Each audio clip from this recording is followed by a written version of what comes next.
I'm Serena and welcome to Tech Touch, your avenue for tech news and highlights of the week. Last Monday, Apple held its annual Worldwide Developers Conference WWDC, and today, Tech Touch will cover the latest updates for Apple's ecosystem. First up, fans can look forward to an updated iOS 8 later this year. New features include a more efficient iOS notification system, tie-ins across multiple Apple devices, and Siri song recognition.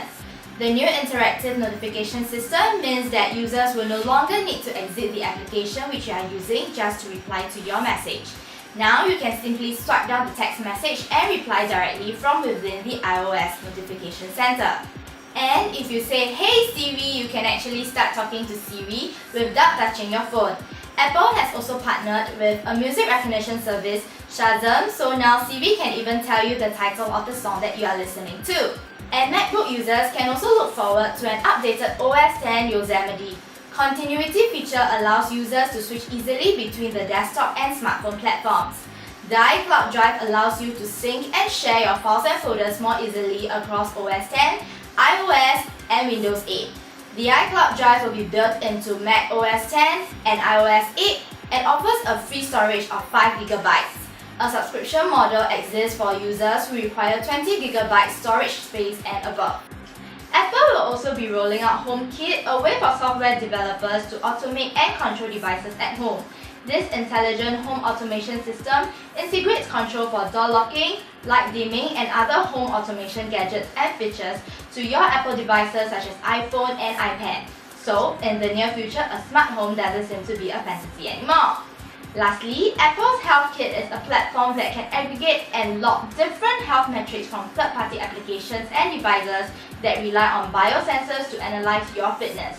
So, for example, if you are actually using a few applications to track your sleeping patterns and running distances, with Healthkit, it helps to aggregate the data from these different applications to help make sense of your overall health. Next, while Siri can recognize the songs you are listening to, Facebook is taking that a step further by introducing a new feature that will detect the song you are listening to while you are posting your status update. This is actually a technology innovation by a team in Facebook. The new feature will be released gradually to US users on iOS and Android over the coming weeks. However, there have been negative responses, with people petitioning to remove this feature over privacy concerns. Last week, Tech Touch shared with you about Google's driverless car prototype. Now, such a driverless vehicle world may not be that distant in Singapore. Note, Google's driverless car is not coming to Singapore just yet, but by the end of this year, we might be able to spot self-driving buggies at the Jurong and Sentosa area. Announced at the World City Summit Forum last Tuesday, this is part of a test conducted by the Land Transport Authority as an ongoing trial by Singapore MIT Alliance for Research and Technology and the National University of Singapore. In fact, these self-driving buggies were launched in Singapore earlier this January by the two institutions. Should the test be successful, it paints a potential future for driverless vehicles and buses in Singapore. In terms of product releases, Computex, Asia's largest IT trade show, is held in Taipei this year. There were a lot of product releases from manufacturers including the innovative ASUS Transformer Book 5, Kingston's HyperX Impact branded RAM, SSDs, casings and computer accessories released by Cooler Master, Benefix, and Lianli. For the geekier audience, Intel has finally launched its Devil's Canyon overclocking CPUs, which are certainly going to thrill enthusiasts in Singapore.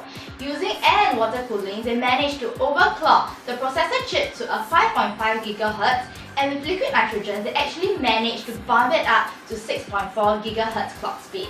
AMD also showed off their new mobile Kaveri APU, which is also aimed at the enthusiast market.